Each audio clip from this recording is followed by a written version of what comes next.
Astaghfirullahaladzim, astaghfirullahaladzim, astaghfirullahaladzim. Allahumma salli ala sayyidina Muhammad wa ala sayyidina Muhammad. Assalamualaikum warahmatullahi ta'ala wabarakatuh. Kita mulakan majlis kita dengan Ummul Quran, surah Al-Fatihah. A'udzubillahi minasy alim syaitanir rajim. Bismillahirrahmanirrahim. Alhamdulillahi rabbil alamin, arrahmanir rahim, maliki yaumiddin, iyyaka na'budu wa iyyaka nasta'in. اهدنا الصراط المستقيم صراط الذين أنعمت عليهم غير المغضوب عليهم ولا الضالين آمين. الحمد لله رب العالمين والصلاة والسلام على رسول الله وعلى آله وصحبه ومن تبعه ووالاه. سبحانك لا علم لنا إلا ما علمتنا إنك أنت العليم الحكيم. رب اشرح لي صدري ويسر لي أمري واحلل عقدة من لساني يفقهوا قولي. أما بعد الحمد لله. Mari kita panjatkan sehingga kesyukuran kepada Allah SWT. Pagi ini kita dapat betul lagi untuk membincangkan tajuk seterusnya. Pada minggu ini kita akan bincang tentang ophthalmology. Ophthalmology ini bidang yang berkaitan dengan penyakit mata. Ini bersempena dengan juga hari penglihatan sedunia pada 14 Oktober. Jadi saya pilih tajuk ini membincangkan masalah mata dan bagaimana ruqyah menyelesaikan masalah mata ni, yang apa yang kita lakukan di Pusat Ruqyah Hijrah, membantu pesakit-pesakit yang menghadapi masalah mata, wide range ataupun berbagai penyakit mata yang alhamdulillah kita dapat tangani. Kita akan bantu pesakit yang daripada yang teruk, tak nampak, buta, hingga kepada yang simple-simple, kurang penglihatan dan sebagainya. Jadi saya juga pilih tajuk ni sebab akhir ni banyak pesakit datang dengan masalah mata yang kronik, masalah mata yang agak teruk, yang mengakibatkan kepada kebutaan, blindness. Jadi Allah SWT disebutkan dalam Al-Quran ni, di 41 ayat dalam Al-Quran tentang penglihatan, tentang buta dan sebagainya. Jadi diulang-ulang beberapa kali. Jadi saya ambil contoh ayat di sini, surah Taha ayat 124. A'udzubillahi minasyaitonirrajim. Wa man a'rada 'an dzikri fa inna lahu ma'isyatan dhankan wa nahsyuruhu yawmal qiyamati a'ma. Maksudnya, dan barang siapa berpaling dari peringatanku, maka sungguh dia akan menjalani kehidupan yang sempit. Dan kami akan mengumpulkannya pada hari kiamat dalam keadaan buta. Jadi istilah buta, istilah penglihatan ini disebut dalam Quran sebanyak 41 kali. Jadi kalau ikutkan, ini satu isu yang kita kena bagi perhatian. Jadi kita usaha untuk memahami masalah ophthalmology ini supaya nanti kita juga ada option pilihan untuk sampai jumpa kepada ophthalmologist. Kita juga akan usaha untuk ruqyah syar'iyyah. Apakah itu ophthalmology? Ophthalmology adalah satu cabang dari bagi perubatan yang membicarakan mengenai anatomi, fisiologi dan penyakit-penyakit mata. Jadi istilah ahli ophthalmology atau ophthalmologist dalam bahasa Inggerisnya merujuk kepada seorang pakar di dalam perubatan dan masalah-masalah pembedahan mata. Jadi semenjak ahli ophthalmology ini boleh buat pembedahan, boleh buat surgery terhadap mata, mereka juga dianggap sebagai pakar pembedahan dan perubatan. Jadi ophthalmologist ni boleh buat operation berkaitan mata. Itu kemahiran mereka lah, ya. Jadi ophthalmology sebenarnya berasal dari Yunani yang bermaksud ophthalmos, maknanya mata, dan logos bermakna perkataan atau fikiran atau syarahan. Jadi ophthalmology ni betul-betul bermaksud sains mata lah. Dia ada beza dengan optometris. Optometris adalah profesion penjagaan kesihatan mata atau penjagaan kesihatan berkaitan dengan kesihatan mata dan struktur yang berkaitan serta vision ataupun kemampuan untuk melihat, sistem visual dan pemprosesan maklumat penglihatan pada manusia. Jadi kalau cakap optometris ni, dia memperbaiki mata dari segi, membantu mata dari segi penglihatan. Ya, itu kita tengok. Sekarang ni kita tengok banyak optometris ni, yang dia biasanya mereka ni memberi perkhidmatan cermin mata, perkhidmatan untuk memperbaiki penglihatan lah, dari segi power sebagainya. Jadi kedai-kedai cermin mata sekarang ni kena ada optometris. Ada satu bidang optician. Optician itu memang dia khusus untuk spek je. Dia tak perlu jadi optometris. Optometris ni dia beza dengan ophthalmology sebab dari segi ophthalmologist ni, pakar mata ni dia kena habiskan khusus perubatan dia selama dia belajar basic degree perubatan, dan kena sambung kepakaran dia dalam bidang mata, ophthalmology.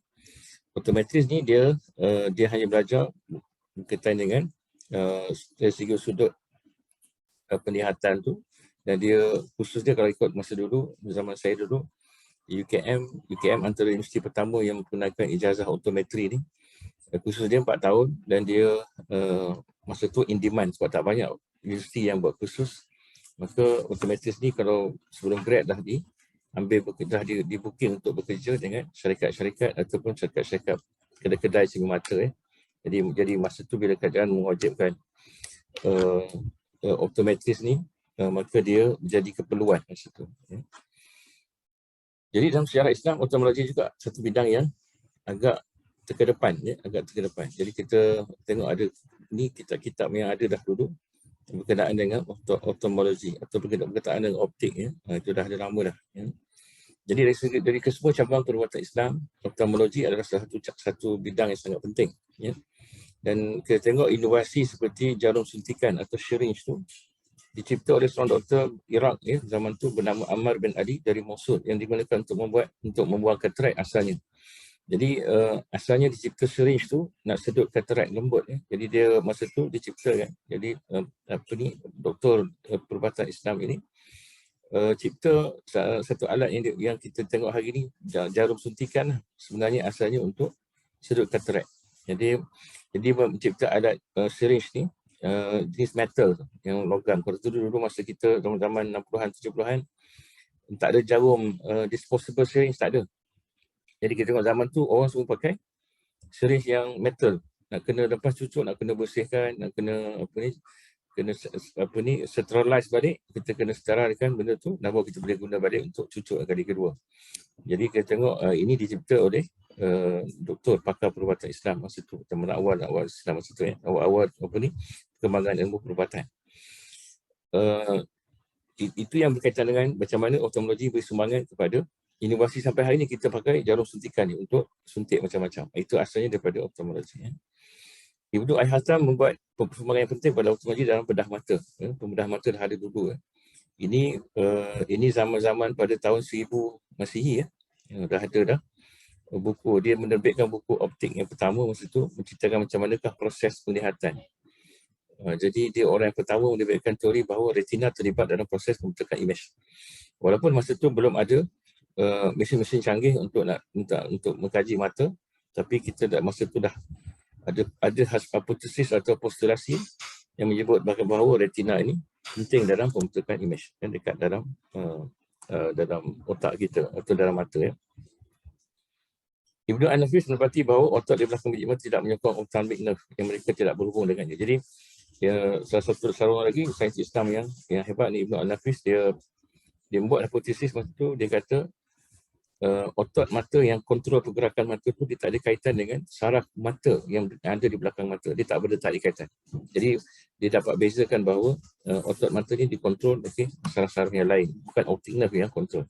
Jadi optic nerve ni hanya untuk sampaikan imej ke otak. Dan juga dia mencipta banyak kaedah rawatan baru dalam merawat glaukoma dan rabun mata, kabur mata.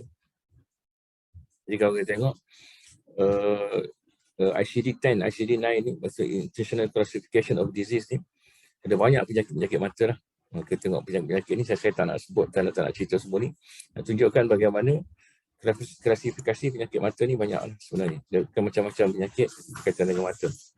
Antaranya yang berkaitan dengan diabetik, kita tengok sini saraf-saraf, berkaitan dengan saraf, itu ada berkaitan dengan infection, itu semua ada di bawah International Classification of Disease ni, ICD-10 yang baru. Jadi saya tunjukkan sikit sini anatomi mata supaya nanti kita faham istilah-istilah ni. So mata ni kalau dari luar kita nampak kornea. Nampak kornea yang ini sebenarnya tak nampak, dia hanya lapisan jernih di luar mata. Itu lapisan kornea. Di belakang kornea ni ada anak mata. Anak mata kita panggil pupil. Anak mata ni dia akan mengecil membesar bergantung kepada pencahayaan dari luar. Kalau cahaya kuat dari luar, dia akan mengecil pupil ni. Ini akan jadi kecil. Otot-otot ni otot iris ni akan tarik ke luar ke depan. Sebab belakang, kalau ikut yang belakang ni, belakang kornea ada di sini ada kita panggil liquid lah, cecair kat sini dalam ni. Belakang tu ada lensa ataupun kita panggil, yang kita kata lens tu, itu yang kita buang katarak ni, lensa ini yang menjadi gelap, dan kita buang lensa ganti dengan lens baru. Ini di bahagian depan. Ke tepi-tepi ni ada otot, dipanggil iris. Iris ni yang kita nampak sekeliling anak mata tu. Kalau dia tengok dari depan, nampak sekeliling anak mata tu iris. Kita ada lapisan sklera dekat belakang, depan ni kornea, belakang sklera. Ya. Lepas tu, kita ada retina di bahagian belakang. Ini saraf-saraf yang terlibat dalam penglihatan. Kita ada koroid. Kita ada saraf optik kat belakang ni. Pergi ke belakang mata dan akhirnya pergi ke belakang kepala kita. Itu dia, ujung sarang ni akan pergi ke belakang kepala. Jadi ada banyak penyakit berkaitan dengan mata ni. Hari ini kita mungkin akan bincang satu je, rambut dekat atau rambut jauh. Yang lain tu kita akan bincang untuk sesi seterusnya lah. Di sesuatu penyakit ni bahaya. Contohnya retinitis pigmentosa ni dia boleh menyebabkan buta. Glaukoma juga boleh menyebabkan buta. Macular degeneration ni menyebabkan nanti ada, kita tengok dalam pandangan penglihatan kita tu ada kawasan gelap di tengah-tengah penglihatan kita itu disebabkan oleh macular degeneration. Atau kita nampak satu kawasan hitam, hollow dekat tengah-tengah penglihatan. Diabetes retinopathy ni common untuk orang penyakit kencing manis. Dia akan rosakkan retina dekat belakang, akan jadi hilang penglihatan perlahan. Ya. Strabismus ni masalah saraf yang kontrol mata, dia tak boleh fokus, dia boleh dapat double vision dan dia kadang-kadang akan menyebabkan penglihatan jadi kita akan sakit kepala sebab nampak semua nampak dua, double kadang-kadang. So otot tu tak dapat nak stabilkan mata. Uveitis ni inflammation, low vision ni pandangan secara umumnya jadi rendah. Kita juga grave disease yang berkaitan dengan thyroid.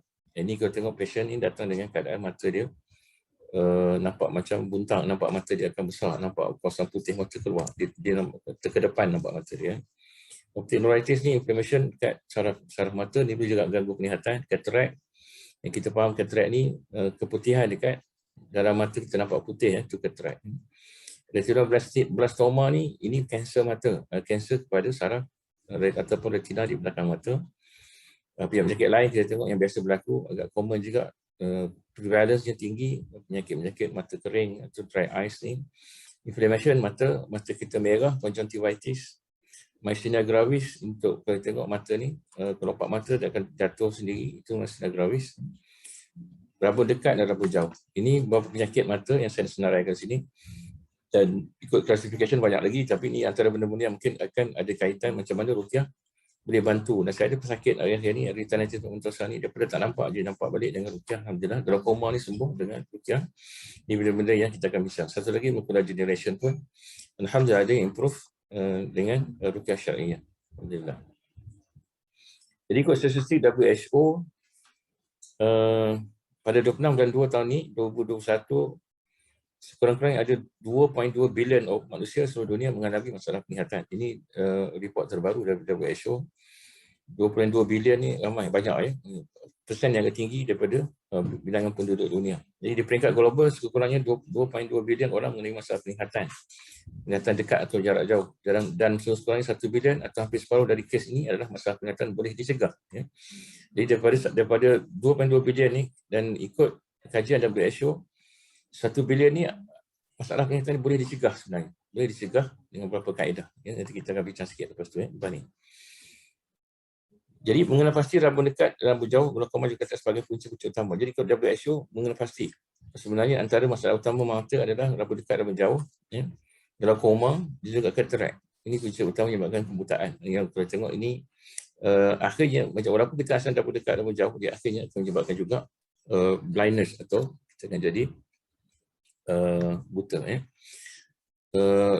WHO juga menyebutkan bahawa majoriti orang yang mengalami masalah penglihatan dan buta berusia lebih dari 50 tahun. Dia kebanyakan masalah mata lebih dari 50 tahun. Namun kehilangan penglihatan ini berlaku tiba-tiba dan boleh terjadi semua peringkat umum.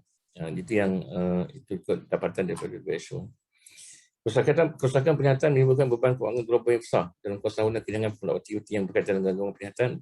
Dia menyebabkan beban kewangan yang besar. Ya. Macam mana keadaan mata yang perlu kan perhatian segera, ambil tindakan segera, fast action, itu kena immediate action. Ya.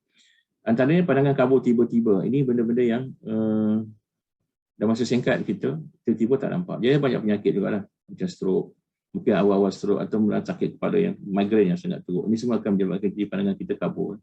Jadi itu kena cek doktor. Dan kes-kes ini semua itu juga. Kalau kes ini banyak pandangan kabur ni tiba-tiba. Tiba-tiba tak nampak. Dan saya ingat seorang tukang masak, dia kerja sebagai tukang masak je pun dekat sekolah, kantin sekolah. Tiba-tiba tak nampak. Tak nampak tiba-tiba tu, jadi akhirnya berhenti kerja lah. Dia tukang masak, tak nampak macam mana nak masak. Dia berhenti kerja. Dan saya, bila first time datang tu, dia dah masa jumpa saya tu dah setahun dia buta sebenarnya. Dah setahun buta. Dan tuan dan puan, hebatnya cabaran tu sebab dia buta pada umur 50-an lebih. Jadi kita boleh gambarkan macam mana susah dia untuk nak adapt dengan keadaan buta dia tu. Jadi kita fahamlah kalau kita buta dari kecil senang sikit. Tapi bila dah buta daripada umur yang macam tu, jadi cabaran, sangat susah. Ya, sebabnya dia nak duduk kat rumah, nak buat kerja rumah kan pun tak boleh. Tak boleh nak buat. Akhirnya suami dia berhenti kerja. Lepas 3 bulan buta tu, suami dia berhenti kerja. Nampak sangat dia punya ciri-ciri sihir dia tu kan. Maksudnya sihir yang memang nak musnahkan kehidupan dia sampai tahap tu. Jadi bila berhenti kerja, dah tak bertanda kerja dulu, tak ada income lah. Tak ada income tu, dia ada orang yang agak susah lah. Jadi bila macam tu, lepas tahun ada orang recommend datang jumpa saya, datang ke Pusat Ruqyah. Dan yang menariknya kes ni, dan itu hikmahnya saya minta perawat kalau boleh baca Ruqyah dengan suara yang jelas, kuat, boleh dengar kan. Jadi yang bestnya bila dia masuk je untuk rawatan tu, duduk, dia kata doktor tadi masa doktor baca, saya dengar doktor baca, saya kat luar tu, dia kata, saya rasa saya nampak sikit dah cahaya semua, Masya Allah, saya kata. Maksudnya dengan bacaan tadi dah, sebelum dia masuk tu, dia dah nampak sikit, dia kata. Subhanallah, Alhamdulillah. Jadi bila Ruqyah tu nampak semua tuan-tuan. Jadi nampak terus tu, walaupun dia kata sebenarnya dia dah follow up dengan hospital, doktor kata saraf rosak sebab dia tak nampak kan. Tak ada cara lain lah, itu mungkin saraf rosak. Bila rosak tu memang doktor tak ada buat apa sangat. Nak gambar kan, kita tengok penting satu, baca Quran tu nak kena kuat lah. Kuat ni maksudnya baca dengan jelas, nyata kan. Jadi bila baca macam tu, dia beri kesan bukan dekat orang yang kita rawat, tapi orang yang dengar tu ada kesan juga. Jadi orang tanya saya, kalau MP3 macam mana? MP3 bolehlah dengar, tapi rasa tak sama sebab bila kita baca dekat tempat itu, saya baca dengan niat untuk merawat. Mungkin akan efek sikit, kuat sikit. Itu contoh lah. Jadi satu lagi kes saya rasa yang 10 tahun tu, itu macam tu juga. Dia buta tiba-tiba. Lepas dia kahwin tu buta terus. Itu benda saya akan cerita kemudian bab buta tu nanti. Tapi nak kata kan, ini benda-benda yang boleh berlaku tiba-tiba. Dan kalau di samping masalah medical tadi, stroke dan sebagainya, itu menjadi tiba-tiba juga. Mata menonjol ni dia kita nampak mata tu terbojol keluar. Sampaikan yang putih tu pun nampak dari luar. Itu dipanggil kita panggil masalah thyroid sebenarnya. Kita ada penyakit Graves disease ni menyebabkan thyroid mengeluarkan banyak hormon, mata akan jadi sebab otak kat belakang tu akan jadi bengkak dan menyebabkan kita dia menonjolkan mata keluar. Ini akan juga menyebabkan pandangan mata kita terjejas sikit pandangan mata. Kita mungkin tak nampak. Kalau dia menekan kepada optic nerve tu, dia mungkin tak nampak. Itu benda-benda yang kena tengok. Ya. Jadi benda ni doktor kena sahkan. Ya. Kena buat blood test sebagainya. Kena check. Ya. Jadi benda penting. Ya. Kalau tengok je ni, ini thyroid. Kita tengok ya, rupanya. Dengan mata dia, dengan apa ni, dia punya kelopak mata membengkak, mata dia keluar. Ya. Keluar ni mungkin kita nampak. Kalau mata biasa dia tak keluar, kita akan nampak mata tutup separuh macam tu kan. Itu mata biasa. Tapi bila dah mata thyroid ni, putih ni nampak lah. Dia nampak putih ya. Daripada yang hitam ni kita nampak mata ni akan jadi putih lah, nampak putih. Itu hypothalamus ya. Peringatan kabur, ia boleh menjadi petanda masalah kesihatan diabetik, itu boleh juga. Jadi kalau kita tiba-tiba mata rasa kabur, ini sangat common saya kata tadi, semasa intro tadi saya dah sebut, mata kabur ni boleh jadi paling teruknya sihir lah, memang tiba-tiba mata memang tak nampak sangat kabur. Tapi untuk medical kita tengok ada juga masalah diabetik ni biasa mata jadi kabur. Kalau kita tak jaga macam tu, itu yang kena jaga betul. Kita rosakkan kita punya retina kat belakang tu. Nanti dalam mata tadi ada retina, saraf untuk mata tadi akan rosak. Bila ada kebocoran salur darah tadi, salur darah dekat retina tu, dekat belakang mata tu rosak, maka dia menyebabkan dia tak ada supply darah ke retina tu, retina akan rosak secara perlahan-lahan. Itu kena jaga diabetiknya, insya-Allah. Ini contoh mata. Ni satu lagi yang kita nampak sini, mata yang sebelah ni, saya tunjuk kes ni, dia ada macam ring ni, warna biru ya. Ni dekat mata ni, tepi ni. Ni mata putih ni dekat dengan ni ya. Ada ring kornea ni. Ini dia nampak satu ring warna biru. Ini ada satu lagi keadaan dia panggil aqueous cornea ya. Jadi bulatan sekitar kornea. Itu kat kornea tadi ada bulatan. Ada masanya garisan itu akan seperti cincin warna biru lah macam-macam. Jadi anda sudah berusia, ia mungkin sesuatu yang tidak perlu dibimbangkan, tapi jika berlaku bawah umur 40 tahun, ia tanda petanda kolesterol tinggi. Ini satu cara nak tengok kolesterol tinggi. Di samping xanthelasma, kalau tengok dekat mata punya xanthelasma. Saya sini ada xanthelasma sikit kat sini. Itu tanda kolesterol tinggi. Jadi benda macam tu nak kena jaga, sama ada jaga kolesterol, makan ubat sebagainya untuk kolesterol. Itu check blood kolesterol level. Biasanya tinggi lah. Kelopak mata jatuh. Ini yang kita tadi, myasthenia gravis. Ini agak common juga penyakit ni. Ramai yang akan tengok mata dia tak angkat. Dia bukan ngantuk tak, mata dia akan jatuh sini. Mata tu akan jatuh, tak boleh nak angkat lah. Dia kita angkat buka, dia akan perlahan balik turun. Itu myasthenia gravis. Dia sistem imun problem, dia melemahkan otot. Jadi kita beri kesan kepada otot dekat mata, muka, tekak sebagainya lah. Jadi kalau orang ada macam ni, biasanya dia akan ada penyakit lain. Dia susah nak menelan, dia susah nak cakap, dia macam-macam. Semua jadi mengganggu. Sistem imun ni mengganggu semua otot-otot. Lepas tu mata putih jadi kuning. Ini jaundice, tuan-tuan. Ini jaundice ni, kadang-kadang kalau baby jaundice tu kita nampak dah kuning. Baby yang depan lahir, itu dipanggil physiological jaundice. Tapi ada jaundice yang jadi penyakit. Masalah hati, liver cancer, itu menyebabkan bilirubin tinggi menjadikan mata jadi kuning. Saya tak ada gambar. Tapi kalau kita tengok tu memang kuning. Gambar kita tengok macam kunyit lah. Kena kunyit dekat mata. Itu ada masalah hati. Ataupun kerangan dalam hati lah. Inflammation ataupun mungkin kanser juga. Biasanya kanser, hati rosak. Lepas tu mata berpeluh. Ini kena tengok. Yang tanda masalah kesihatan situs saraf, dia yang paling susah nak rawat ni multiple sclerosis. Ini progressing penyakit ni. Kalau ikut masalah ni memang kena pergi jumpa doktor lah, dan sampai tu kalau boleh kita datang juga tu. Tapi juga gangguan. Ramai pasien ada masalah macam saraf-saraf ni. Bila saya sangat syukur bila di Ruqyah dia improve saraf-saraf ni. Masalah saraf, lemah, rasa sakit, rasa tak ada tenaga, lesu, nak jalan tak boleh bangun, lepas vaksin baru ni tak boleh bangun. Bila kita Ruqyah dia improve. Itu benda-benda yang berkaitan dengan saraf. Itu jangan lupa kalau ada masalah mata kita basah, saya rasa berair. Rabu malam, susah nak tengok. Waktu malam, nak drive malam, kita rasa macam-macam silau, rabun tak boleh nampak, itu kan, kadang kita perlu mata. Ini mungkin proses terjadi. Jadi juga boleh jaga disebabkan oleh kekurangan vitamin. Vitamin A especially. Vitamin A dalam banyak dalam tomat merah, bayam, hati lembu keledai. Itu benda-benda yang labu, itu banyak vitamin. Dan ini kena banyak makan. Itu keadaan yang perlu perhatian. Kena minta cepat jumpa doktor untuk dapatkan pandangan. Lepas tu kalau kita rasa nak Ruqyah, lepas tu kita Ruqyah, insyaAllah. Jadi satu benda yang sangat menarik lah akhir-akhir ni, saya rasa macam orang tak perasan, tapi kita sebab dalam kehidupan ni kita makin lama makin sibuk, makin tak sempat nak buat benda, akhirnya kita akan jadi kebiasaan untuk kita makan benda yang sempat lah, atau kita pilih tak nak makan. Itu kena, ini zaman-zaman ramai sekarang ni, ramai remaja-remaja yang tak nak makan sayur, tak nak makan, susah betul nak makan sayur kan. Pilih-pilih kalau makan sayur tu, pilih.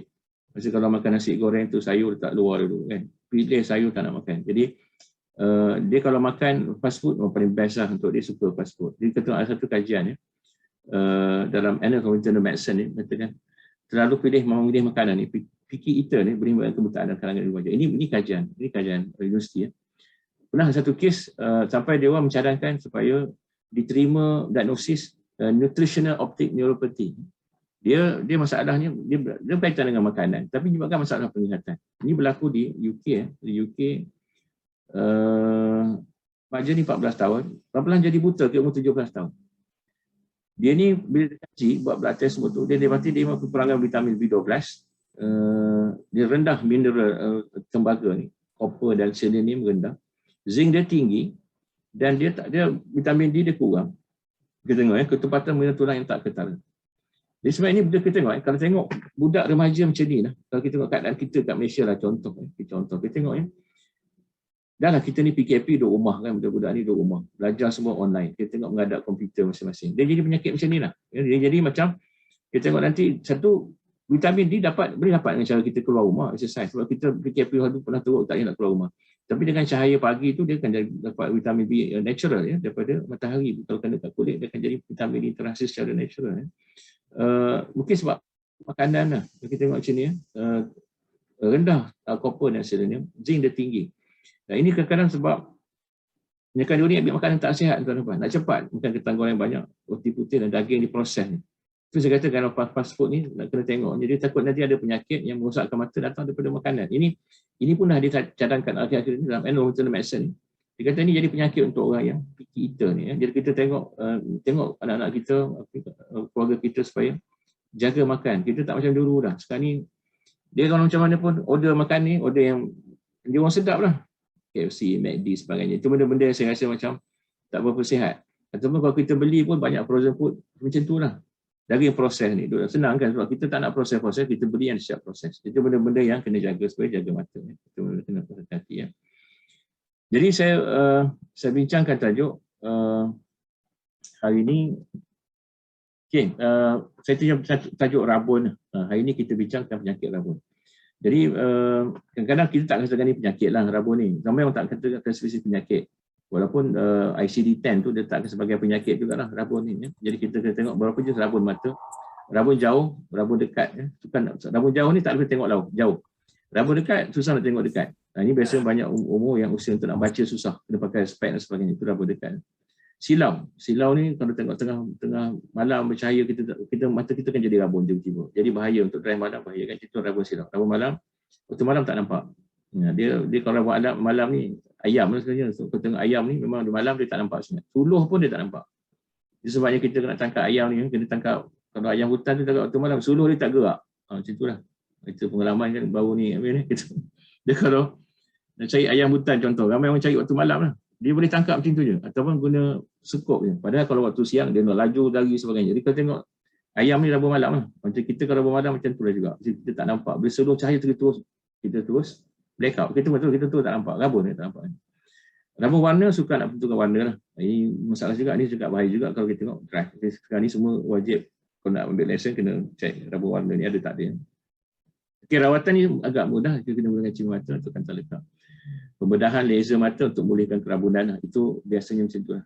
Untuk kita agak mudah. Dekat laser Malaysia mahal lah. Laser ni mahal tu. Tak tahu lah sekarang ni kata sampai RM5,000 untuk laser mata, duduk mata. Jadi kita tak nak pakai spek, kita boleh pakai laser lah. Walaupun ada complication dalam perawatan ni.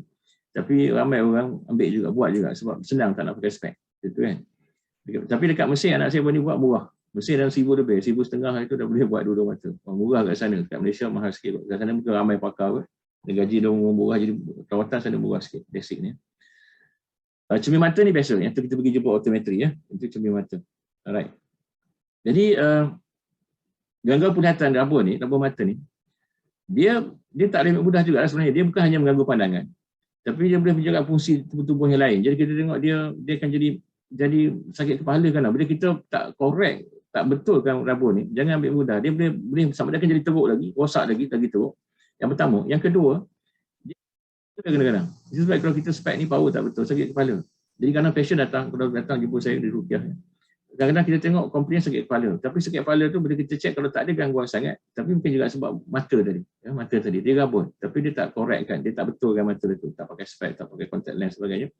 Maka akan jadi masalah. Dia akan strain dekat kepala. Sebab dia nak kena bekerja lebih. Nak tengok tu tak kabur, dia terpaksa kerja lebih. Itu benda-benda yang kita tengok jadi masalah. Ya, jadi masalah. Jadi kalau boleh kita kena correct yang tu. Jadi lepas kita rawat patient yang Rukiah ni, dan saya akan make sure pastikan juga check dia supaya dia tak ada masalah rabun ni. Kadang-kadang kita tengok ramai tu kita tak tahu pun, nampak dia macam normal je, tak pakai spek, tapi sebenarnya dia rabun. Ya. Ada juga kajian yang menyatakan bahawa gangguan penglihatan sebenarnya boleh mempengaruhi struktur otak manusia. Ini benda-benda yang kena hati-hati. Dia sama ada mengganggu fisikalnya otak tu. Dia sengaja ada kajian menunjukkan dia akan jadi kecut sikit. Dia mungkin dia akan jadi letih ke sebagainya. Tak tahu wallahu a'lam. Kita pun ini kajian ni dah ada dalam jurnal. Satu lagi kajian terbaru juga menunjukkan bahawa gangguan mata boleh meningkatkan risiko suatu mendapat demensia. Demensia ni yang mudah lupa. Jadi benda-benda macam ni boleh berlaku kalau kita tak jaga mata, tak gunakan kalau pakai spek tu ramai cakap kena pakai spek, pakailah, jangan tak pakai. Jadi kita akan jadi constraint, kita akan jadi strain dekat mata, tekanan untuk mata bekerja lebih kuat gitu. Jadi bukan mengganggu juga akhirnya otak akan jadi demensia. Jadi malah juga untuk kajian dalam jamak ophthalmology ni, jamak ni dia stand for Journal of American Medical Association. Dia ada jurnal ni sangat famous jamak ni. Dia ada bidang ophthalmology. Dia kata kalau kita ada masalah deria lebih daripada satu, masa kita ada masalah contoh mata tadi, rabun. Kita juga satu lagi masalah contoh pendengaran kurang. Dia dah tua-tua macam tu kan, jadi dulu tu ada. Jadi kita tengok akhirnya dia akan sebab masalah demensia tu possibility atau kemungkinan untuk dapat demensia tu lebih tinggi daripada biasa. Itu nak kena hati-hati. Ini kajian atas warga emas. Jadi saya nak tukar ke sini, bukan fatwa lah, ini panduan daripada American Academy of Ophthalmology. Tapi dia menggalakkan, malah ini direkomendkan di rata-rata lah seluruh dunia. Dan dia buat kajian kat Malaysia juga. Nepal of Ophthalmology ni buat kajian dekat Sudan, Malaysia. Dia kena buat macam ni kalau boleh. Untuk siapa yang kerja menghadap komputer, ataupun kita ni hari-hari dengan PDP sebagainya, untuk kita menghadap komputer, pada asalnya setiap 20 minit dihabiskan menggunakan skrin, anda harus melihat sesuatu yang berjarak 20 kaki dari anda selama 20 saat. Jadi penting untuk kalau boleh lah, jangan menghadap dinding lah kalau macam tu. Kalau boleh, bagusnya kita menghadap tingkap. Macam tu kan, menghadap tingkap, maksudnya kita menghadap luar atau menghadap dinding yang cermin yang menghadap luar. Sebabnya kita kena ada setiap 20 minit tu kalau boleh, kita tengok selama 20 saat luar dan jaraknya 20 kaki. Itu lagi formula 20-20-20. Setiap 20 minit nak kena berhenti sekejap selama 20 saat, tak lama, setengah 20 saat ni berapa minit, 1/3 daripada 1 minit. Jadi kita tengok jauh. Bagus tu saya kata, kalau bagusnya tengok alam. Maksudnya kalau kita dapat menghadap buat kerja tu, betul-betul menghadap kepada luar atau luar pokok-pokok hijau tu sangat membantu. Sangat membantu lah. Jadi saya cadangkan macam tu, kalau boleh kita tengok luar lah, kita tengok luar. Bila macam tu mata akan rehat. Kita tak stres, Jadi American Academy of Ophthalmology menjelaskan bahawa melihat peranti digital tak bahaya, taklah merosakkan sebenarnya kalau kita dapat jaga. Mesti akan merosakkan penglihatan mata, tapi syaratnya kita jaga tadi lah. Kita jangan lama. Ramai orang, saya penyakit budak-budak akhir-akhir ni, saya tengok penyakit game ni atau penyakit YouTube ni, itu benda-benda yang media sosial, penyakit-penyakit macam ni. Kadang kita tengok, kita terlalu lama tengok. Dia bukan 20 minit kalau main game tu, berjam. Kan? 2 jam, 3 jam, online sebagainya. Masya Allah. Jadi kita tengok, dia akan merosakkan mata, tuan-tuan. Walaupun sebenarnya asalnya tak merosakkan mata. Ikut sebab untuk engineer ataupun orang yang design produk ni atau design sesuatu teknologi ni, dia fikir juga benda sebenarnya. Dia bukan fikir, dia pun tak adalah dia fikir untuk, tapi dia akan ada orang yang akan melihat aspek-aspek keselamatan mata dan sebagainya. Dan kita tengok kalau kita tak jaga, akan jadi teruk lah. Benda tu tak salah akhir mulanya, mungkin akan jadi kesalahan untuk kita sebab kita tak jaga benda tu. Dia tak jaga. Jadi penting untuk 20 minit tadi, berhenti. Ramai orang kalau saya perasan, kalau tengok budak-budak ni, kalau tengok YouTube sejam lebih, tak bergalip, tak berkedip mata sampai tahap tu. Terlalu fokusnya, terlalu seronoknya tengok benda tu sampai kita lupa. Jadi ingatkan diri kita supaya kita jaga mata. Mata ni kalau rosak tak boleh repair lah. Tak boleh ganti mata ni, tak boleh ganti lah. Jadi kita tengok benda tu nak kena make sure. Kalau tak ada rosak benda tu tak boleh repair. Jadi jangan lupa formula 20-20-20. 20 minit, 20 kaki jarak yang kita tengok, 20 saat untuk kita tengok luar. Tengok jauh daripada peranti digital, daripada skrin tadi, daripada monitor. Jadi sampaikan dia orang dah mula bagi satu sindrom dah. Orang yang tengok tak berhenti komputer ni lah, computer vision syndrome. Jadi dia orang buat kajian di Nepal Ophthalmology buat kajian di Malaysia sendiri dekat Pelajar Universiti.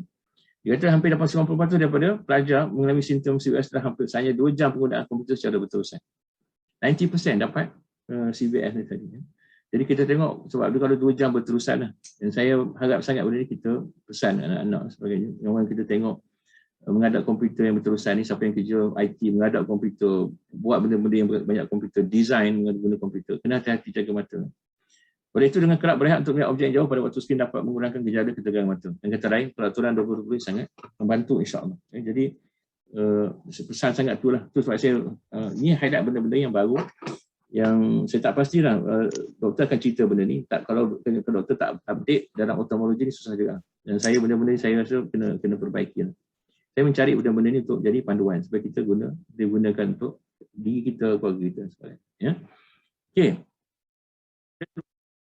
Pesan ruqyah pada kerabunan tadi. Ini benda-benda yang saya share sebab saya memang selalu perhatikan benda ni. Dan saya memang dari segi as a doctor, saya rasa saya nak pastikan patient dapat benefit daripada ruqyah tadi. Walaupun kita tengok dia benda-benda ni, dia datang dengan benda lain. Dia datang dengan masalah kena sihir lah. Dengan mimpinya, dengan sakit-sakit badannya, dengan tak boleh bergeraknya, dengan tak boleh makannya, tak boleh tidurnya. Tapi kita tengok, saya tak pernah miss tengok kebanyakan pesakit yang datang kalau kena sihir contohnya. Mata dia spek, tak ada, mata dia memang efek juga. Paling tidak dia mengantuk. Paling tidak dia rasa mengantuk, tak boleh nak baca Quran, tak boleh nak solat sangat lama gitu. Ataupun Yang teruk lagi tak boleh tidur. Itu tak boleh, ada setengah-setengah tu ada pattern tak boleh tidur ni. Ya.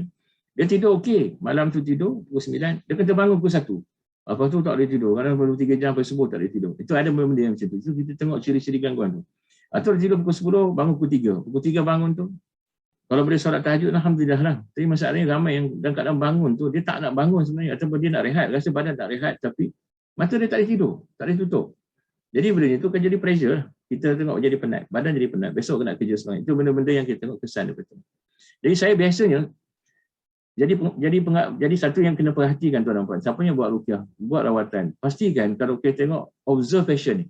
Antara benda yang saya nampak senang adalah untuk periksa jarak penglihatan tadi. Raba dekat ke raba jauh. Yang paling senang tadi pasal raba dekat lah. Raba dekat ni kalau dia baca ikhlas, dia tak dia puas, dia kata kena pakai spek ni. Dia tak nampak. Dia memang kalau tengah tu tak pakai spek mula-mula, tapi dia kata dia minta spek untuk baca. Itu dia ada raba dekat. Senanglah kita boleh buat diagnosis dia raba dekat. Untuk jauh, biasanya saya akan minta pasien tengok dulu tempat lain. Contoh saya dekat ruqyah tu, saya akan suruh tengok ayat kursi tu kat dinding. Nampak tak kata jauh luar tu. Jadi kadang-kadang pasien dia tak perasan kenapa saya suruh. Tak nampak doktor, saya diam je, saya tak cakap apa. Sebelum berawatan kadang saya suruh buat macam tu. Tengok jauh. Saya kata, ada nampak tak? Macam mana? Dia kata, puas dia putih tak nampak sangat. Tak apa, saya kata okey. Okay, duduk baring, saya kata, saya baca ruqyah. Jadi biasanya lepas kita baca ayat screening tuan-tuan. Untuk mereka yang ada gangguan, itu sebab dalam buku saya letakkan poin-poin ni penting. Sebab biasanya kalau poin yang akan ganggu mata lah. Mata ni sangat penting ya. Sebab jangan miss check mata ni. Dan check kena betul dekat tepi ni ya, dekat tulang yang atas ni. Tulang mata atas ni itu tempat untuk tekan. Ada satu saraf ni pergi ke frontal cortex, ke otak. Kiri kanan sama. Kiri kanan dua-dua pergi. Satu saraf pendek ni pergi ke otak terus. Dia bukan kontrol mata sebenarnya, tapi dia daripada otak bagi untuk kontrol masa ya. Sebab kita tahu tadi, saya sebut tadi, dari dulu lagi saintis dapati optik nerve tu dia tak terganggu dengan, dia terpisah dengan sistem saraf otot luar daripada mata. Dia hanya untuk pergerakan dan sebagainya. Jadi kita tengok, lepas baca screening, saya biasa akan mula sama ada dekat sini atau mata kemudian bodoh. Tapi saya akan mula dekat titik aorta ni, bawah ni, saya akan tekan. Kalau ada gangguan, dia akan mungkin dengan kepala atau gangguan dekat semua muka. Next, yang saya rasa tak pernah miss, mata lah. Melainkan kalau kita terlupa atau terlepas atau kita tak sibuk sangat, mungkin terlupa. Tapi jangan miss mata ni, sangat penting. Ya. Jadi sebab apa? Bila kita tekan dia sakit, dia indicate so many things. Dia sebenarnya banyak kita akan dapat tengok dekat patient. Satu, biasanya patient kalau tengok bila dia bagi simptom tu, dia memang selalu, dia biasanya memang selalu mimpi. Ya, mimpi ngeri, mimpi takut, mimpi ular dah jumpa, mimpi jatuh bangunan tinggi, mimpi jatuh dalam air. Dia akan ada simptom. Kalau kita cek akan jadi positif. Kebanyakannya, saya rasa tak pernah yang tak akan sakit. Semuanya akan sakit. Ini benar-benar saya dapati dalam praktis saya. Dia akan mimpi, dia kalau sebut dalam senarai simptom yang dia ada tu mimpi, kita tengok mata ni jangan miss. Saja tu. Yang kedua, kalau dalam senarai simptom tu dia mata kabur. Cuma dalam simptom yang saya bagi 45 senarai soalan untuk patient akan jawab seperti kalau first time datang tu, dia akan mata dia kabur. Dia akan sebut kabur. So, dia akan ada efek. Kat sini ada gangguan. Gitulah. Yang ketiga, dia nampak kelibat. Nampak kelibat. Tengah duduk diam-diam ni, tengok macam ada benda lalu. Kan? Cek. Contohnya tak ada benda. Tapi sebenarnya kadang-kadang dia nampak ada. Dia ujung mata dia nampak macam ada benda lalu. Itu kelibat. Jadi kita tengok dia akan nampak kelibat. Kalau tekan sini sakit. Itu benda yang kalau tanya ke saya, kalau sakit sini apa benda? Apa indication? Sakit sini indication tadilah. Lepas kita baca screening, kita tekan sakit. Maka dia nampak kelibat. Itulah ya. Lepas tu short term memory loss. Banyak orang kat sini, itu saya kata tadi mata ni ada kaitan dengan kadang-kadang dengan memory pun sebenarnya. Dia kan ada mudah ingatan yang baru ni dia pernah lupa. Mata ni. Dekat mata kalau tekan situ dia akan lupa. Kita tanya dia, biasanya saya akan tanya kat patient atau tanya kat family. Senang lupa kan saya kata. Contoh kata kalau semayang tu, naik rakaat ketiga, rakaat dua tu lupa. Dah buat ke belum? Dah buat ke belum tadi? Dah berhenti semayang balik. Lepas semayang semula. Padahal baru naik daripada tasyahud awal. Kita dari situ lah, dia mudah lupa. Dia ganggu menjawab kita lupa. Atau yang basic-basic lain tu, lupa kunci letak kat mana, lupa tutup pintu tadi keluar. Itu benda bukan, kadang-kadang bukan was-was, tapi lebih kepada dia cut off. Bila ada gangguan dekat kepala ni, dia cut off kita punya memory, ya, kita punya short term memory. Especially yang duduk kat mata ni, kalau kita check pun sakit. Ya. Yang keempat, dia akan rasa biasanya kalau tengok dalam simptom dia tu, dia akan ngantuk sangat, susah nak tidur, dia tak boleh tidur. Itu memang akan positive sign dia dekat optik, titik orbital ni. Ya. Jadi benda-benda situ kita tengok. Yang sangat menariknya bila kita ruqyah tuan, alhamdulillah lepas ruqyah tu dia akan terus nampak clear terus. Itu yang saya jadi takjub macam ni. Kalau kita as a doktor ni, benda ni sangat takjub. Tak buat apa, kita tak buat apa. Kita baca ruqyah je. Baca ruqyah, kita baca sembuh mata bahagian kepala ni, kita sembuh dia. Kita baca, saya biasanya kalau macam ni, saya tahu kalau semua titik-titik badan ni sakit semua, saya akan baca ruqyah panjang ni. Baca ruqyah panjang tu, dia akan tengok lepas ruqyah tu semua clear. Alhamdulillah. Dan lepas tu tengok bab mata ni, lepas ruqyah, dia kan nampak terus. Macam tadi lah, macam seorang patient tadi yang buta setahun. Dia nampak terus nampak balik. Sampai kita pun rasa betul ke nampak ni? Betul doktor, saya nampak. Saya kata boleh datang besok. Besok datang balik nak tengok. Nampak ke tak nampak? Alhamdulillah datang kali biasakan tak dia menampak betul. Itu benda-benda macam ni yang kita rasa okay, kesan daripada, kalau banyak itu saya kata saya buat rumusan lah. Saya bukan hipotesis tu. Ini memang saya dapati memang macam tu kalau kita rawat ya. Kejurukan kesihatan akan turut menyebabkan masalah mata. Ini mata ni senang untuk diganggu. Sebab saya duk hipotesis saya, kalau diganggu manusia ni, jin ni, dia nak duduk kat mana? Kalau katakan jin sihir masuk dalam badan kita, dia duduk kat mana kan tuan-tuan? Yang paling bagus. Mana nak duduk? Kalau saya lah kita tengok mana-mana pun, kalau boleh, kalau kita nak attack, kita akan attack command center dia. Kalau itu kalau perang mana-mana, kalau war strategy, dia akan attack kita punya HQ dulu. Hantar bom, pandu, hantar dekat command center lumpuh. Maka the whole system akan lupa, dia tak dapat nak lawan kita balik. Jadi saya memang sangat-sangat yakin kalau ada gangguan dia duduk kat kepala tuan-tuan. That's why bila kita duduk kat kepala ni, kalau kita tengok simptom-simptom sihir yang kuat ni, kebanyakan sakit semua ni. Dia semua sakit, kepala sakit, dia pun sakit, saraf-saraf yang berkaitan ni semua sakit. Jadi nak gambarkan, dia akan duduk kat kepala. Ya. Jadi macam tu. Jadi gangguan pada mata akan menyebabkan apa? Bila dia duduk kat kepala tu, dia kacau mata contoh, dia susah nak protect. Bila kita attack kita punya HQ ni, kita punya command center ni, yang control semua benda. Contoh kalau mata pun, dia akan jadi susah nak baca, ngantuk teman. Itu pun saya cerita itu tak minggu lepas pasal mata ni. Dia kalau setengah pasien tu akan rasa macam ngantuk sangat. Dia kuat macam mana pun dia akan terngantuk tidur. Ada pasien yang buka je Quran tidur terus. Tidur tengah nak baca Quran ni, buka je dia kata terus ngantuk sangat, saya pun tidur. Jadi sebab apa? Dia menjadikan sukar untuk pasien baca Quran, untuk ruqyah dia sendiri. Sebab kita tahu baca Quran, zikir sebenarnya ni adalah method untuk nak meningkatkan kita punya immune system, kita punya pertahanan diri daripada sihir, daripada gangguan. Jadi bila kita tak ada baca Quran, memang fail lah. Kena attack lah. Macam juga orang pasien datang haid, datang bulan, tak ada solat. Jadi kita tengok nampak itu satu point. Di satu sudut dia menyebabkan kita lemah segi memang kena ganggu. Jadi saya pesan juga untuk siapa yang walaupun datang haid, jangan tinggal zikir. Minta kepada Allah doa, minta Allah lindung kita daripada gangguan. Jadi siapa yang kena say, mata ni tak pernah miss lah. Pengalamannya tak ada gangguan yang akan spam mata serap bergetak. Kebanyakannya akan ada efek mata. So saya kata tadi, dia akan jadi menarik sebab bila kita ruqyah hilang. Walaupun dia dah pergi jumpa doktor kata mata dia macam-macam. Mata saya tak nampak lah, mata saya rabun, mata saya double vision sebagainya. Tapi alhamdulillah dengan ruqyah dia improve. Ya. Itu benda-benda yang sangat syukur alhamdulillah. Ya. Jadi pesakit yang sihat akan rasa mengantuk yang amat sangat. Tak boleh tidur. Yang tadilah kejap terbangun. Tidur balik, kejap tu terbangun balik. Jadi dia meningkatkan tekanan. Ini semua benda cara dia, ini mainan dia. Ini bagi tabis iblis tu. Bila kita macam tu, kita penat, kita stres kan, tidur tak boleh, nak kerja lagi. Betul kita nak berfungsi, nak kerja hari-hari tak boleh. Ya. Sakit kepala lagi. Kita rasa kepala sangat sakit. Rasa kepala tu bengang, rasa macam migraine. Macam tu. Kita letih dan kita lesu. Jadi ini mainan dia. Itu mainan. Itu kata kalau boleh kita buang gangguan-gangguan. Sebab dia akan kacau ke kepala. Dan saya minta sangat, kalau kita ruqyah jangan terlepas titik orbital ni ya, tadi. Jangan lepas titik untuk periksa tadi ya. Dan saya pernah jumpa kes juga yang kadang-kadang tempat lain tak ada. Bila kita periksa tu semua tak ada apa. Tapi dia kalau cerita dia kena rasuk apa semua. Tapi akhirnya kita tengok bila cerita menjerit dia, keluar jin tu bercakap. Aku ni Pontianak, aku masuk ni lama dah. Nak kata kan, dia kat mata je dia ganggu. Dia berrumah atau bertempat di mata. Ya. Itu sangat-sangat menyusahkan pasien lah. Dia kan nampak-nampak, dia kata ada masa dia pengsan, dia mata kabur, tak nampak. Itu benda-benda berlaku pada pesakit-pesakit. Jadi yang satu lagi yang sangat unik, alhamdulillah, kebanyakan pesakit akan terus nampak. Jelas lepas ruqyah. Dia rasa macam, terang doktor, saya rasa macam dunia terang. Ada yang cakap macam tu. Bangun-bangun dia pada ruqyah, dia kata, doktor, saya rasa macam pandangan saya terang. Dia tengok jauh, saya punya dinding yang ada air kursi, yang ada orang bagi hadiah, spray air kursi tu, dia kata, nampak tu dia dari jauh. Ada orang macam tu, ya. Dia rasa dia berseran tak mengantuk. Ini kesan daripada ruqyah ya, terhadap efek kepada mata tu sangat bagus, sangat menarik. Alhamdulillah. Ya. Saya habis dekat ni untuk kerapunan. Sebab saya ada lagi tajuk bab buta tu saya tak masukkan sebab takut tak sempat. Ini pun kita dah habis. 11 11 minit. Jadi saya buka untuk soalan ni, kalau apa soalan. Boleh type ke nak tanya direct pun boleh. InsyaAllah. Sila.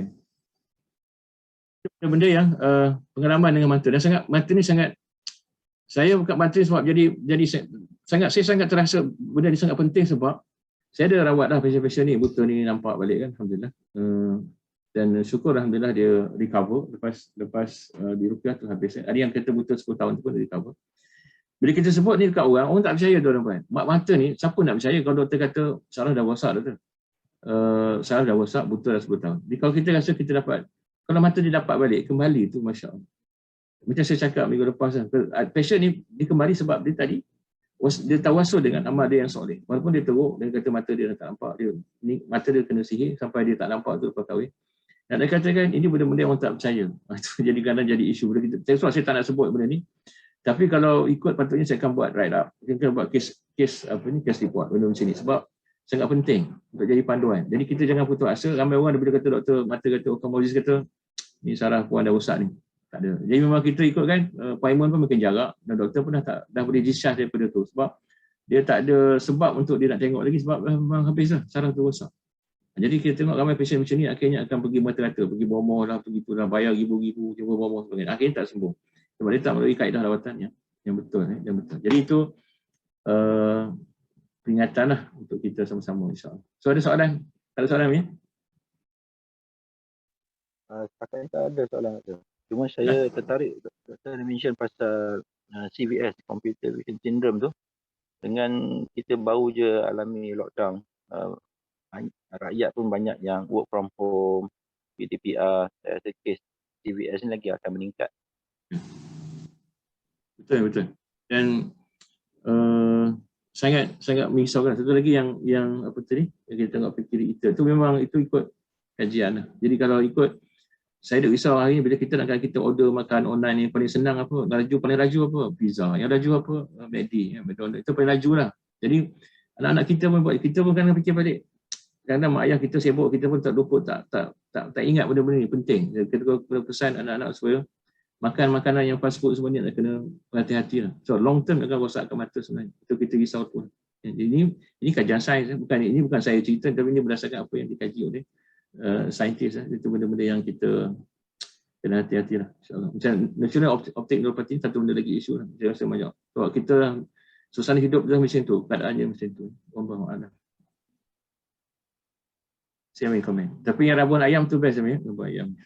Pengalaman. Ada soalan lagi?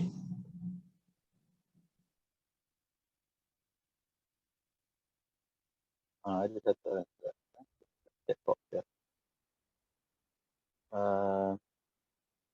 Ada satu soalan, doktor, saya nak tanya, migrain mengalami sakit kepala di sebelah kanan atau kiri?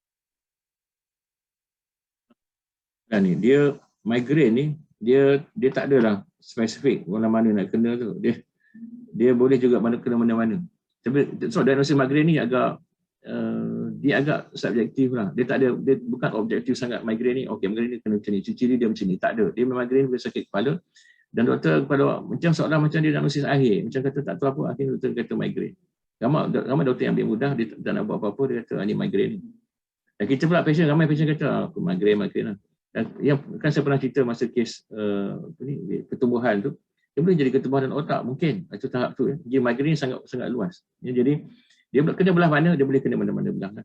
Tak kira-kira kanan. Wallahualam. Soalan lagi? Mohon pandangan doktor, kalau penglihatan ada masalah, hanya terasa tidak terang pada waktu malam, dalam kurungan kena buka banyak lampu, tetapi normal pada waktu pagi. Ya, memang betul lah. Itu saya kata, satu, dia kena dapat diagnosis doktor juga lah sebagai perbandingan. Dia ni rabun apa? What type of rabun? Rabun dia apa?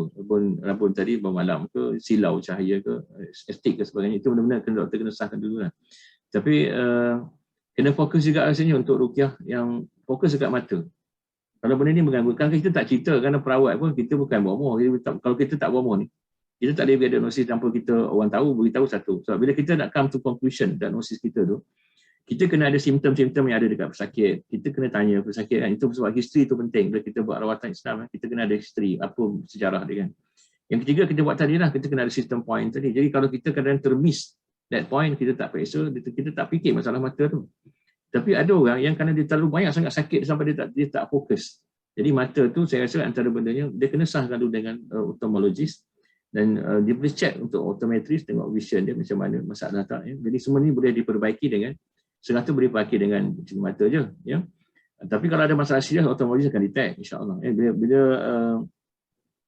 alhamdulillah. Tapi kalau katakan kalau boleh, last kita jangan lupa untuk ruqyah tu fokus dekat mata. Kalau kita jumpa perawat, minta perawat beritahu, saya mata ni masalah sikit. Jadi bila kita fokus, kerana kita sebagai perawat ni, kerana saya tahu perawat saya yang saya didik sebenarnya bukan doktor. Jadi bila bukan doktor ni, kita tak boleh expect dia tahu macam doktor. Jadi saya cadangkan kalau boleh pesakit, kalau tahu dia ada masalah, kita kat perawat tu supaya dia akan fokus untuk rawat. Ruqyah dekat katakan mata tadi, dia ruqyah untuk mata, insya-Allah. Ya, itu benda-benda yang kena buat lah. Alright. Ya, Soalan lagi. Mohon pandangan doktor, saya kena glaukoma dan semakin sembuh. Diubati doktor hospital. Tapi kebelakangan ini mata saya kadang-kadang kabur. Ya, mohon doa supaya mata tu lebih baik lah. Alhamdulillah kalau makin sembuh tu glaukoma ni sangat baik lah. Syukur alhamdulillah. Dan saya cadangkan untuk cuba ruqyah lah. Cari peruqyah yang hampir untuk dapatkan rawatan ruqyah. Sebab itu mungkin boleh improve lagi sebab kalau ada gangguan. Jadi kita kalau saya pengalaman je kalau ada gangguan tu mata ni akan jadi kabur. Dia tak kira umur pun kadang-kadang. Saya ada pasien saya, dia punya dah 1000 dah. Dia dah 1000 tu maksudnya. Patut kalau buka spek tak nampak. Tapi lepas ruqyah dia improve. Tapi nak kata kan, dia dah tukar spek, tukar lens macam-macam. Tapi dia tak improve. Tapi alhamdulillah dengan ruqyah dia improve. Jadi ni saya rasa ini bukan harapan palsu lah. Tapi cubalah pergi ruqyah. Kalau katakan dapat ruqyah yang bagus, dia mungkin boleh improve insya-Allah. Yang harapnya glaukoma tu pun settle dan kabur tu pun boleh settle juga. Sebab kabur ni ada banyak faktor. Dia kena check balik takut lens ke, ada cornea tu ataupun kita punya lens tu yang kabur, cataract semua. Itu benda-benda kita tak pasti. Betul check. Saya ada seorang patient saya yang retinitis pigmentosa tu. Baru ni akhirnya dia doktor dapat detect ada cataract. Dia muda lagi 40 lebih. Tapi dia ada cataract sampai 40 umur dia. Tapi dia ada cataract kat mata kan. Jadi saya kata memang kena buat operation. Kena buat lens, ganti lens tu jadi yang terang sikit supaya dia nampak dah daripada masalah retinitis pigmentosa. Lepas tu buta dah nampak dah. Tapi sebab lens cataract tu menghalang. Jadi sebab tu kena check doktor. Kalau katakan kabur sebab apa? Kabur sebab lens tadi perlu kena tukar lah. Kena buat lah cataract removal tu, ya. Tapi kalau katakan sebab dia kita usia tu kita memang tak ada cataract, doktor check semua clear. Dan saya mungkin tu gangguan. Itu mungkin kena ruqyah lah. Cadangan saya untuk diruqyah. Insya-Allah ya. Setakat ni itu saja soalan doktor. Okey, insya-Allah.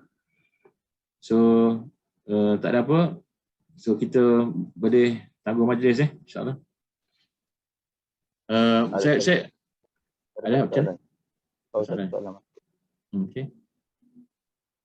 Doktor, jika mengalami thyroid dan doktor mengatakan risiko mata buta, adakah masih boleh diruqyah? Thyroid ya. Kalau satu macam ni lah, penting. Kalau thyroid kita ada mata, kita grave disease ke sebagainya, tak kisahlah. Tapi saya duk cadangkan thyroid tu jangan tinggal rawatan. Satu lagi, make sure juga diruqyah untuk mata tu. Saya tak, kerana bukan ruqyah untuk mata sebenarnya. Saya duk fikir ruqyah tu akan beri kesan pada thyroid tu sendiri. Saya seorang patient saya, ni kes ni unik lah. Saya agak tambah patient ni sebab dia ada thyroid. Dia thyroid crisis sekejap kadang-kadang. Dia hypothyroid. Jadi bila macam tu doktor suruh dia ambil iodine ni, benda-benda yang sangat ni lah. Saya ada patient yang ambil tapi saya tahu efek dia sangat teruk lah. Kerana bila ambil iodine tu jadi teruk huru-hara dia kan. Dia jadi lagi teruk, dia macam makan susah semua. Jadi dia bila doktor bagi dia iodine tu untuk lawan thyroid, untuk nak kurangkan dia punya crisis tu, dia banyak side effect juga iodine ni. Dan dia tak tahan effect dia tu. Saya ruqyah patient ni sebab dia ambil iodine. Ada satu patient saya lagi, dia ada thyroid juga. Tapi dia tak ambil iodine. Ada beza tu sikit. Tapi alhamdulillah patient ni dia surviving lah. Dia tak ada side effect sebab dia refuse nak ambil iodine. Doktor insist juga dia kena ambil iodine ni. Thyroid tak dikontrol. Tapi alhamdulillah dia ruqyah. Dan dia stabil. Dia punya thyroid tu stabil. Sampai sekarang ni stabil alhamdulillah. So nampak sangat dia memang kena, dia pun ada sejarah kena sihir pun. Dan saya katakan benda tu nak kena. Jadi kalau katakan ruqyah tu bagus kat mana? Dia boleh bagus kat thyroid tadi dan juga boleh improve mata tadi. Itu dua-dua tu boleh improve insya-Allah kalau ada ruqyah lah. Jadi kalau boleh jangan tunggulah kalau boleh buat tu. Sebab saya pengalaman saya dengan patient yang thyroid crisis ni, yang teruk-teruk tu. Seorang patient lagi dulu lama dah sekarang dah sihat tak ada apa, tapi dia masalah dengan thyroid ni, dia ada masa-masa dia kena macam sakit jantung. Dia kena palpitation, ya. Dia tengah-tengah duduk buat kerja tu rasa jantung laju. Ada masa-masa dan dia bercampur dengan sihir, dia kena sihir juga. Jadi bila macam tu dah tak ada, doktor jadi confused. Doktor bagi ubat jantung semua, tapi dia dah umur macam tu, dia umur dalam sekitar 40. Jadi kalau dah kena start ubat jantung, dia jadi stres lagi kan. Dan dia memang kena sihir. Jadi alhamdulillah akhirnya bila saya ruqyah tu dia makin improve, dan sekarang ni dia tak adalah thyroid. Dia dah stop lah ubat thyroid semua tu, thyroid dah stop. Dan syukur alhamdulillah dia sihat macam tu kan. Kotak tu mata dia dengan mata dia macam memang thyroid lah. Itu mata dia besar tadi, thalmus dia nampak putih tu. Jadi saya nampak benda ni boleh improve insya-Allah. Ya. Ada soalan Ada soalan lagi? Itu je. Tak ada.